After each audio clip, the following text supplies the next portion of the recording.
दोस्तों, बॉलीवुड सुपरस्टार मिथुन चक्रवर्ती के फैंस को आपने बहुत सी वीडियोस में बहुत ही अलग अलग और नए नए अंदाजों में देखा होगा।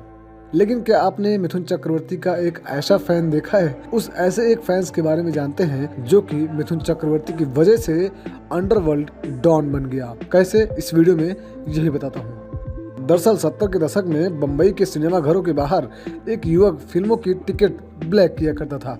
उसको जानने वाले लोग उसको नाना कहते थे। हालांकि उसका असली नाम राजेंद्र सदाशिव निखलजे था।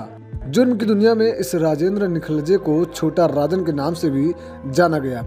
मिथुन चक्रवर्ती उसका पसंदीदा स्टार था और उसे मिथुन की स्टाइल, अंदाज, हेयर कटिंग स्टाइल, डांस और एक्शन सब बहुत ही बेहतरीन तरीके से पसंद था और इसीलिए ये मिथुन चक्रवर्ती की तरह ही बनना भी चाहता था। और वहीं जब 1989 में एक फिल्म रिलीज हुई जिस फिल्म का नाम था सुरक्षा, और ये मिथुन चक्रवर्ती की पहली सुपरहिट फिल्म साबित हुई थी। और इसमें भाई नाना का फेवरेट एक्टर मिथुन चक्रवर्ती तो थे ही, और इसी फिल्म को देखकर नाना यानी कि छोटा राजन और भी बड़ा शौक पालने लगा। इस फिल्म से राजेंद्र की दीवानगी और अधिक बढ़ गई। मिथुन के प्रति राजेंद्र उर्फ नाना की दीवानगी का आलम यह था कि जल्द ही वो उसी अभिनेता की तरह कपड़े पहनने लगा था।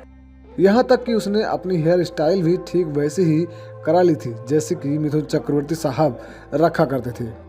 वही फिल्म देखते देखते राजेंद्र मिथुन की फिल्मों के ही टिकट को ब्लैक में बेचने लगा। तब मिथुन की फिल्में टिकट काउंटर खुलने के कुछ देर बाद ही हाउसफुल हो जाया करती थी।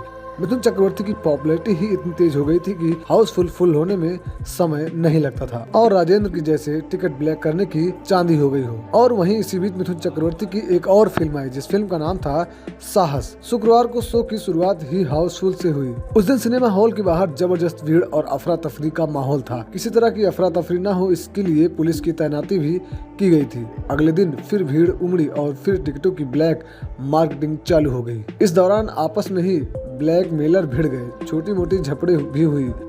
अब तक चुप बैठी पुलिस ने अपनी लाठी उठाई और ब्लैक मेलरों की ओर दौड़ पड़ी। पुलिस को देख सारे बदमाश भाग खड़े हुए। अब यहाँ वो घटना होती है जिससे राजेंद्र अंडरवर्ल्ड की दुनिया में एंट्री कर लेता है। हुआ यूँ कि अपने साथी को पीटता देख राजेंद्र ने एक पुलिस वाले से लाठी छीनी और उसी पर टूट पड़ा।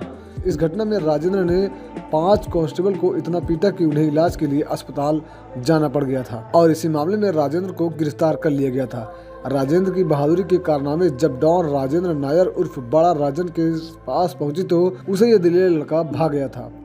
उसने अपने खास गूंगा को इनकी रिहाई के लिए बोल दिया। कुछ दिनों के भीतर ही राजेंद्र जेल से छूट गया और बड़ा राजन की शरण में चला गया। राजन के सहारे राजेंद्र अब जयराम की दुनिया में पहुंच चुका था। पुलिस वालों को पीटकर अब वो इलाके में एक पहचान भी बना चुका था। कहा जाता था कि 70 और 80 के दशक में ये गैंग दाऊद इब्राहिम गैंग से भी ज्यादा ताकतवर हो गया था।